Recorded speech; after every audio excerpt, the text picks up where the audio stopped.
एक प्रश्न किसी ने किया कि आप जो प्रायः ये कहते हैं कि श्री जी सर्वोपरि और उन्हीं के अंश से दुर्गादि शक्तियां हैं, तो मुझे चुभता है कि जैसे आपकी इष्ट राधा महारानी है, ऐसे हमारी इष्ट माता जी हैं, तो आप कहते हो करोड़वें अंश में दुर्गा जी हैं श्री राधा रानी के, तो हमको भी तो चुभता है कि आप कहते हो, हम नहीं कह रहे। तस्मा शास्त्रम प्रमाणम ते कार्याकार्यो व्यवस्थित हो। पहली बात तो हमारी श्री जी क्या है, जब हम श्री जी से चित्त जोड़ेंगे तब पता चलेगा। और दूसरी बात है कि जो शास्त्रों में लिखा है उसे, पद्म पुराण पाताल खंड अध्याय 81, भगवान शिव कह रहे हैं, बहुत ध्यान से सुनिए।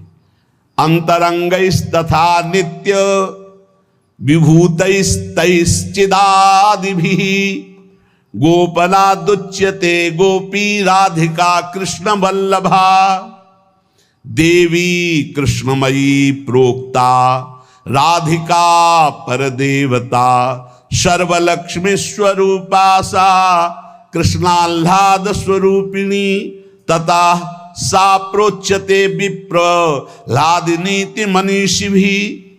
ध्यान से, तत्कला कोटि कोट्यंसा दुर्गाद्यास्त्रिगुणात्मिका सा तो साक्षात् महालक्ष्मी कृष्णो नारायण प्रभु नैतयोर्विद्यते भेदः स्वल्पोपि मुनिषत्तम इयं दुर्गा हरिरुद्रः कृष्णा शक्र इयं शची सावित्री इयं हरिर्ब्रह्मा धूमूर्णासौ यमो हरिः बहुना किं मुनिश्रेष्ठ बिना ताभ्यां न किंचन चिद चिद लक्षणं सर्वं राधा कृष्णमयं जगत् इत्थं सर्वं तयोरेव विभूतिं विद्धि नारद न शक्यते मया वक्तुं वर्षकोटि शतैरपि।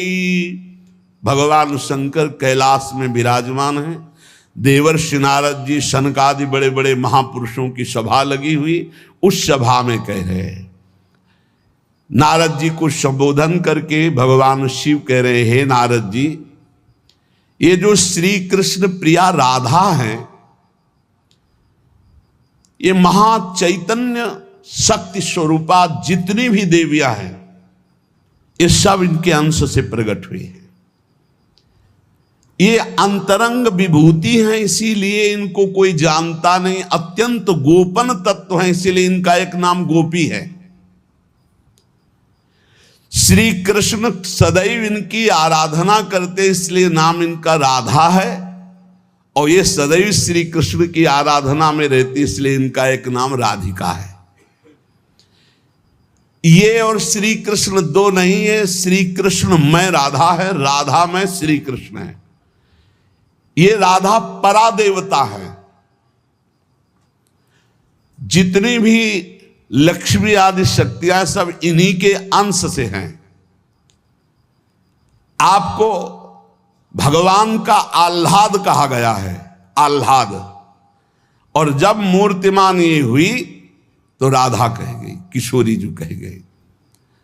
और तत्कला कोटि कोट्यंसा, भगवान शिव बोल रहे हैं, तत्कला कोटि कोट्यंसा दुर्गाद्य त्रिगुणात्मिका, दुर्गा आदि जितनी त्रिगुणात्मिका दैवी शक्तियां हैं, ये इनके कला से करोड़वें अंश में प्रकट है।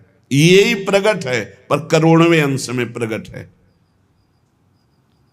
हम नहीं कह रहे, ये भगवान शिव कह रहे हैं। जो राधा कृपा कटाक्ष पढ़ते हैं, वो पढ़ के देखे, आखिरी में भगवान शिव कह रहे हैं, क्रियेश्वरी मखेश्वरी स्वधेश्वरी त्रिवेद भारतीश्वरी प्रमाण शासनेश्वरी।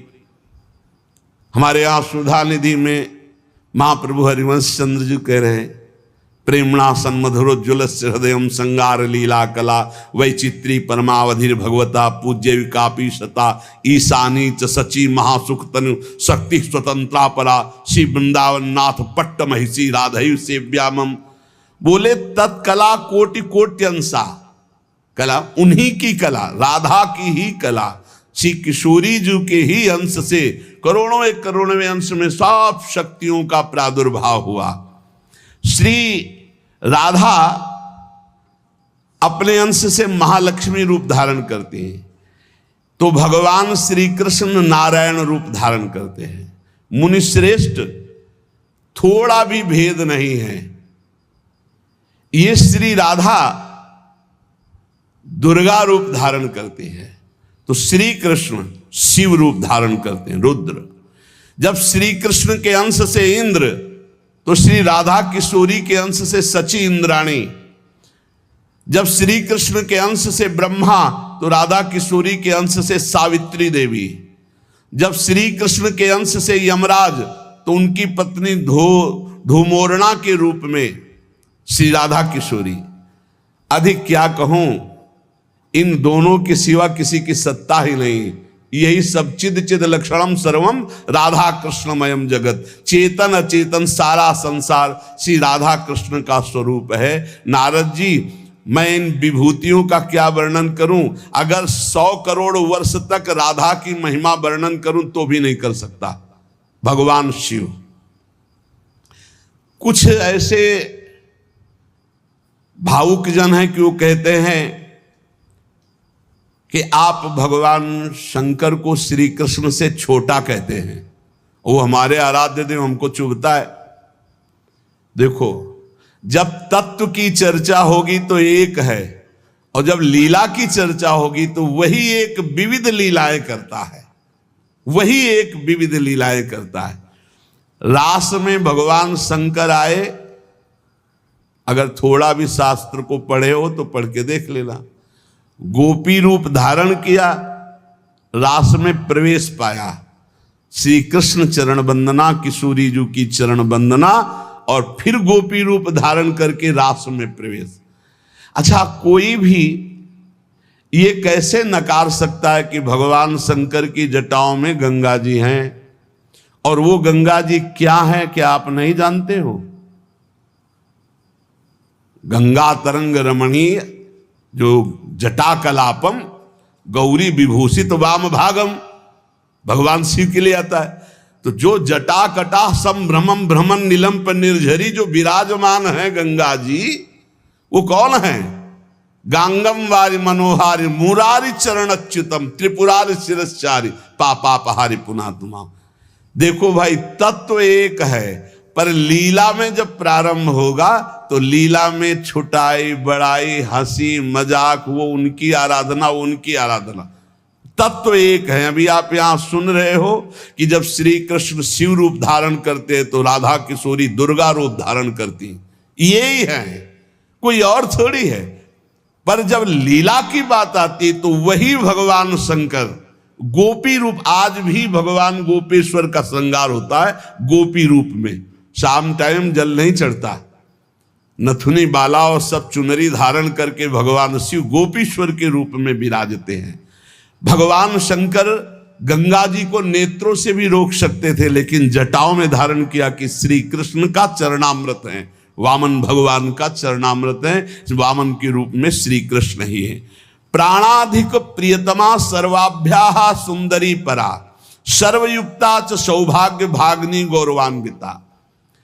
हमारी जो श्री किशोरी जो हैं, एक यहां बात ध्यान रखनी है कि एक प्रश्न और आता है सभा में, जब चर्चा होती है तो उसको सुनकर के लोगों के अंदर प्रश्न आता है कि शिव पुराण में लिखा है कि भगवान शंकर सर्वश्रेष्ठ है, देवी पुराण में लिखा है कि इन्हीं से सबकी उत्पत्ति है।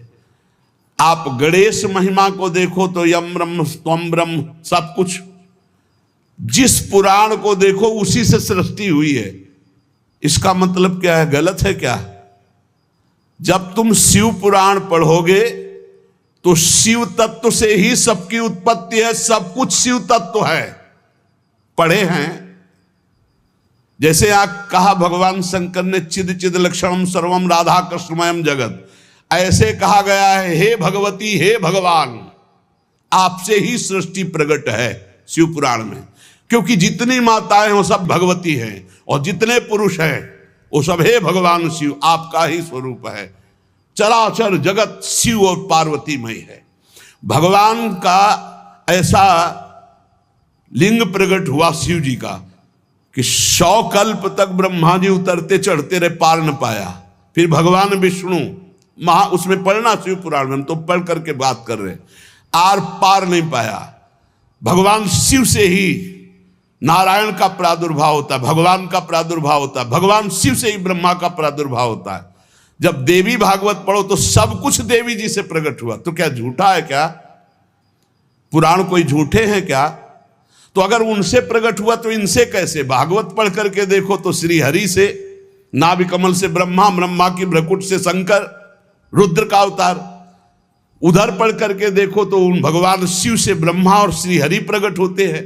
देवी भागवत पढ़ करके देखो तो देवी शक्ति। ये है क्या? तत्व।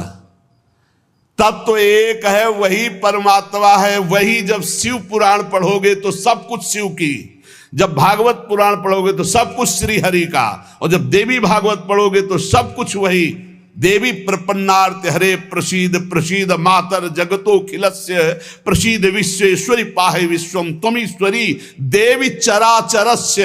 हे देवी तुम ही चराचर में व्याप्त हो, तुम ईश्वरी हो, तुम सर्वशक्तिमान हो, तुमसे बढ़कर कोई नहीं। क्या समझते हो?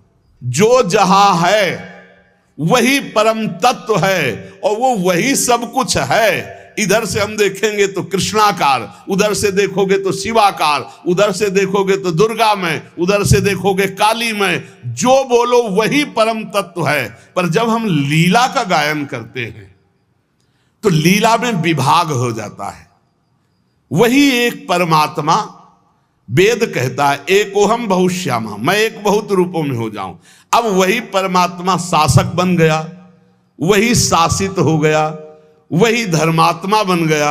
उसी के छाती से धर्म प्रकट हुआ, उसी के पीठ से अधर्म प्रकट हुआ। अधर्म करने वाला दंडनीय हो गया, धर्म करने वाला बंदनीय हो गया। लेकिन दंडनीय और बंदनीय में दोनों में एक तत्व विराजमान है, तत्व में अंतर नहीं। ये जो समझते नहीं ना, लीला को समझते नहीं है और तत्व को समझते नहीं, तो ये झगड़ा करने लगते हैं कि शिव को छोटा कैसे कह दिया। पूछो शिव जी से जाके। अरे उनको देखो तो रात दिन भगवत श्री हरि चर्चा करते रहते, और हरि को देखो, उनसे पूछो जाके कि तुम्हारे आराध्य देव कौन है, बोले कि शंकर। हरि से पूछो कि तुम्हारा गुरु कौन है, बोले शंकर। और शंकर जी से पूछो तुम्हारा आराध्य देव को, बोले हरि। और हम आपस में लाठी चलाएं। अरे वो एक है, वो एक है, वो अनेक है। अनेक होते हुए भी एक है, एक होते हुए भी अनेक है। इस बात को समझो। जब देवी भागवत तो देवी ही सब कुछ है, देवी के ही अंश से राधा है। समझिए आप, जब हम वृंदावन से बोलेंगे तो राधा के अंश से देवी है। जब आप शिव पुराण से बोलेंगे तो शिव के अंश से हरि है, और जब भागवत पुराण से बोलेंगे तो हरि के अंश से शिव है।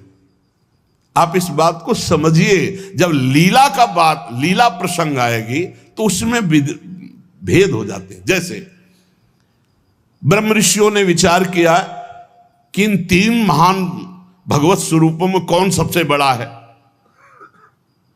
क्या उन ब्रह्म ऋषियों को पता नहीं कि हरि ही ब्रह्मा है, ब्रह्मा हरि ही शिव है। शिव ब्रह्मा और हरि में किंचित मात्र भेद नहीं। स्वयं भगवान बोले मैं ही हर हूं, मैं ही विधि हूं, मैं ही हरि रूप हूं। जगह जगह वर्णन है। लेकिन जब भृगु जी परीक्षा के लिए गए तो ब्रह्मा जी के सामने जाके ऐसे खड़े हो गए। यह भद्रता है गुरुजनों के सामने ऐसे खड़े होना। ऐसे नहीं खड़े हुआ जाता, ये अभद्रता कही जाती। गुरुजनों के सामने सावधानी पूर्वक हाथ जोड़कर या बहुत नम्र ऐसे। अब वो गए और ऐसे खड़े हो गए। ब्रह्मा जी ने कहा तो सभा की मर्यादा के विरुद्ध है, पर भृगु जी उनके पुत्र हैं, थोड़ा गुस्सा आया पर शांत रहे। शंकर जी के पास गए, बोले आओ भाई, बहुत दिनों बाद आगमन हुआ भृगु जी से। बोले हम तुम्हारे गले नहीं लगते हैं, परम पवित्र रहते हैं। उठाया त्रिशूल उन्होंने कि हमको। भृगु जी शांत होकर के वहां और भगवान हरि के पास गए, सैया में पड़े हुए थे, सीधे लात मारी जाके, सीधे छाती पे लात। भगवान उठे और कहा मुझे पता नहीं था आप आ रहे हो, नहीं आपकी अगवानी करता, और चरण दाबने लगे। बोले आपके चरण बहुत कोमल है, मेरी छाती बहुत कठोर, कहीं चोट तो नहीं लग गई। और आज के बाद जब जब अवतार भी लेंगे तब तक आपका भृगु चरण चिन्ह ये हमारे छाती पे बना रहेगा, ये हमारा बड़ा सौभाग्य हो। आंसू आ गए भृगु जी के। अब आप क्या कहेंगे? कोई छोटा बड़ा नहीं, जब लीला होती है और एक ही तत्व है तो रंगमंच पर वही सब रूप धारण किए, जगन नाटक वही भवा, इस बात को सब। पर जब हम किशोरी जी की बात कहेंगे तो किशोरी जी के अंश से सब शक्तियां हैं, और जब आप दुर्गा की बात करें तो आपको वहां से दिखाई देगा किशोरी जी दुर्गा जी के अंश है, क्योंकि इधर से अंश वो, उधर से अंश वो उनकी अंशी, वो उनकी अंशी, कोई अंतर नहीं। इधर से हम बोलेंगे श्री कृष्ण के अंश से शिव, और जब शिव पुराण में पढ़ोगे तो शिव जी के अंश से श्री कृष्ण। अब इसमें संशय थोड़ी, क्योंकि वही एक तत्व है, विविध प्रकार से लीला कर रहा है। इसलिए भ्रम का तो ध्यान छोड़ दो, भ्रम छोड़ दो। जब जब जैसा अवसर आया वही रूप धारण किए तत्व विराज। पर जब लीला की चर्चा होगी तो माधुर्य रस में ऐश्वर्य का प्रवेश नहीं, भगवान के ऐश्वर्य का प्रवेश नहीं, तो और ऐश्वर्य शक्तियों की तो बात जाने दो। कभी आपको कोई भी शास्त्र मिला हो कि ब्रज में सुदर्शन चक्र का प्रयोग भगवान ने किया या प्रवेश हुआ, तो हमें बताना। कभी दिव्य वैभव का प्रयोग, क्योंकि ये माधुर्य का क्षेत्र है, ये जो ब्रज है ये वात्सल्य माधुर्य। कभी सुदर्शन चक्र से ब्रज में किसी को मारा हो, मुझे तो याद नहीं है, आप लोगों को कोई याद आवे तो हमको भी बता देना, क्योंकि अभी तक तो नहीं पढ़ा है हम। आगे अगर किसी को लगे, दूध पीते हुए पूतना को मारा, प्रवेश करके अगासुर को मारा, फाड़ के बकासुर को फेंक दिया, और उसका पैर पकड़ के धेनुकासुर को मारा, बस यही थप्पड़ घूसा इसी से पहुंचा दिया है। ना तो कौमोदकी गदा आई है, ना प्रभु की तलवार आई है, ना यहां सुदर्शन चक्र आया है, ना यहां दारुक सारथी रथ लेके आया है। ये ऐश्वर्य नहीं, ये प्रेम देश है, ऐश्वर्य का प्रवेश नहीं है यहां। और जहां कहीं ऐश्वर्य का कुछ दिग्दर्शन कराना चाहा तो वहां वात्सल्य ने डांट लगा दी है। जैसे मुख में जब मिट्टी खाई हो ऐश्वर्य दिखाना शुरू किया तो वात्सल्य ने डांटा है, यहां नहीं। तो तुरंत मैया को लगा है मेरी आंखों का दोष कोई है, ये तो मेरा लाला है, ऐश्वर्य का। अब जब निकुंज की बात आती है तो इसमें तो बिल्कुल ऐश्वर्य का प्रवेश नहीं है। ब्रज में तो आप थोड़ा ऐश्वर्य की झलक दिखा दिए, अंतर ध्यान हो गए, लेकिन निकुंज में कहीं नहीं कि अंतर ध्यान की लीला एक बार भी हुई हो। निकुंज में बताना पूरे वाणियों को पढ़ करके। अब जो निकुंज रस है इसमें कहीं वर्णन नहीं है कि अष्टभुजा का प्रवेश है या षोडश भुजा का, हमारी ही श्री जी सब अंशों से है, लेकिन ऐश्वर्य रूप नहीं, ये महामाधुर्य रूप है। इसी महामाधुर्य की महिमा की हम उपासना करते तो हमारे लिए हमारा उपास्य देव सर्वश्रेष्ठ है। और जब उपास्य देव की सर्वश्रेष्ठता की लीला में देखते हैं तब ये वर्णन आता है कि अनंत शक्तियां, देखो भगवान शिव ने स्वयं वर्णन किया कि ये जो अनंत शक्तियां तत्कला कोटि कोट्यंसा दुर्गाद्यस्त्र गुणात्मिका। अब देखिए वही प्रभु है शक्ति, वही है शक्तिमान, किंचन मात्र अंतर नहीं। लेकिन प्रभु आदेश करते हैं कि मैं अब अवतार लेने जा रहा हूं, भागवत में पढ़ के देख लेना, तुम हे महाशक्ति बलराम जी का कर्षण करके रोहिणी के गर्भ में डालो और मैं स्वयं अवतार लो, तुम जाकर नंद बाबा के यहां कन्या रूप से, पूरी लीला पढ़ के देख लो। और नाम चामुंडा कुष्मांडा दुर्गा आदि तुम्हारे विविध नाम भगवान ने रखे और तुम सबकी कामना पूर्ण करने वाली होगी, जाओ मेरा आदेश है ऐसा करो। भगवान ने आदेश किया, शक्ति कार्य कर रही। भगवान की प्राप्ति के लिए उसी शक्ति की आराधना कात्यायनी रूप से गोपिकाएं करते हैं कि मुझे श्री कृष्ण पति रूप में प्राप्त हो। उसी शक्ति की आराधना सीता जी गौरी पूजन करती है। और सीता जी कौन है? काल रात्र निश्चर कुल केरी, महाकाल रात्रि स्वरूपा उनको गोस्वामी जी ने कहा। काल रात्रि निश्चर कुल केरी, जेहि सीता पर प्रीति घनेरी। ये नहीं समझ रहा रावण की साक्षात इसका काल पधारा है, ये काल रात्रि महाशक्ति स्वरूप चाट जाएंगे, कुछ नहीं बचेगा लंका में। ये दुष्ट जिनके प्रति विरोध भाव कर रहा है कौन है? वही गौरी है और वही गोरी है, वही महाशक्ति है और वही सीता जी है। अब आप समझिए, आदि शक्ति जय जग उपजाया, सीता जी गौरी पूजन कर रहे हैं। गौरी जी खसी माल मूर्ति मुस्काली, जाओ मनुजा हिराचियो मिली सोबर साध सुंदर साव। तो सीता जी कौन है? मनुष्य रूपा को भगवान राम कह रहे। आदि शक्ति जेहि जग उपजाया, सो अवतरी मोरिया माया। अरे कोई भेद नहीं, कहीं भेद नहीं, पर जब लीला की बात करेंगे तब लीला में भेद दिखाई दे रहा है कि सीता जी गौरी जी का पूजन कर रहे हैं, उनसे वरदान प्राप्त कर रही हैं। और भगवान प्रिया सती को संशय हो जाता है। लीला भेद देखो कि ये राम जी कैसे सच्चिदानंद में, जब हे खग हे मृग हे मधुकर श्रेणी, पूरा प्रसंग पढ़ करके देखो आप। और है कौन? या देवी सर्वभूतेषु बुद्धि रूपेण संस्थिता। जब लीला में देखोगे तो तत्व की बात भूलना पड़ेगा, तभी स्वाद आएगा। और जब तत्व देखोगे तो शांत रस आएगा। ये दास्य वात्सल्य सख्य, ये रसों का स्वाद नहीं मिल पाएगा। उसमें एक ही तत्व है, तो वह समझ में आ रहा है वही तत्व है। जब लीला में देखोगे तो आपको वही तत्व परशुराम है, वही तत्व राम जी है। लेकिन राम जी के आगे परशुराम जी घुटने टेक कर जय जय जय रघुकुल केतु, भृगुपति गए तपहि बन हेतु। ये समझना होगा। ये जो आजकल के नए बच्चे ना, ये तर्क वितर्क शुरू कर देते हैं। लीला में तर्क वितर्क नहीं होता है, तत्व में एक ही वस्तु है। तत्व की जब बात करोगे तो आप क्या समझते हो? कितने दिन से तुम दुर्गा जी की उपासना करते हो? बचपन से आराधना, और पूरी अम्मा मान के, पूरी जैसे अपनी अम्मा, पूरा आसक्ति अम्मा, आद्या शक्ति दुर्गा, और पिता भगवान शिव। तुम समझते नहीं हो, जहां हमें भेजा है उस तत्व को जो समझाया, उस तत्व से बोल रहे। तुम तो उसको दो पक्ष में ले रहे हो। तुम्हारे को क्या पता कि महादेव जी मुझे कितना प्यार करते हैं, भगवती कितना प्यार करती है, हम भगवती अम्बा और महादेव जी से कितना प्यार करते हैं। तत्व को समझिए। राधा तत्व सर्वत्र व्याप्त तत्व है, चिद चिद लक्षणम सर्वम राधा कृष्णमयम जगत। पर जब लीला में स्वरूप राधा जी का जो है वो कहीं त्रिभुवन में कहीं नहीं है, क्योंकि महामाधुर्य रस प्रेम स्वरूपा है, जिनकी आराधना स्वयं श्री कृष्ण करते। और जिन श्री कृष्ण की आराधना भगवान शंकर, शनकादि, ब्रह्मादि सब करते। ये हमारे उपास्य देव है। और जब आप अपने उपास्य देव के विषय में जैसे बोले कि श्री कृष्ण जिनके सेवक हैं ऐसे महादेव, कोई परेशानी नहीं।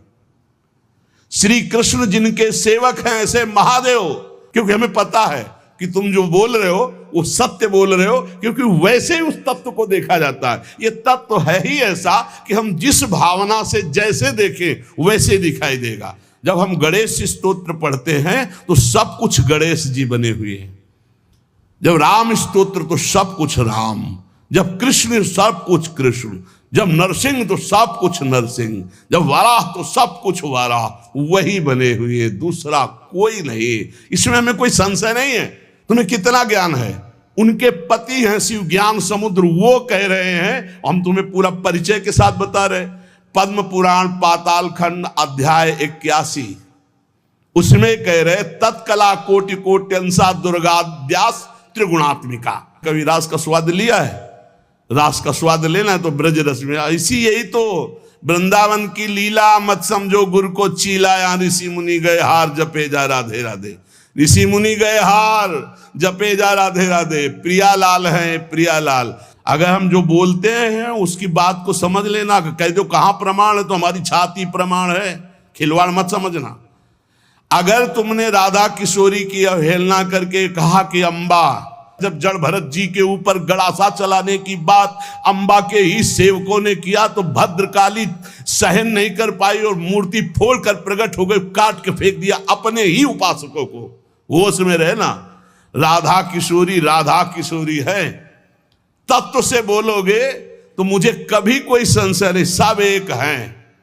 जब लीला में आओगे तो तो वही स्वामी बनता है, वही सेवक बनता है। जब लीला में देखोगे तो वही छोटा बनता है, वही बड़ा बनता है। वो विविध रूप धारण करके एक ही तत्व खेल रहा है, इसमें संशय नहीं। पर जब लीला का रसास्वादन करते तब आप उसमें संशय मत करो। वो विविध लीलाएं, वही गोपी बना है, वही श्री जी बना है, वही वृंदावन बना है, और वही प्रीतम बना है, और वही खेल रहा है।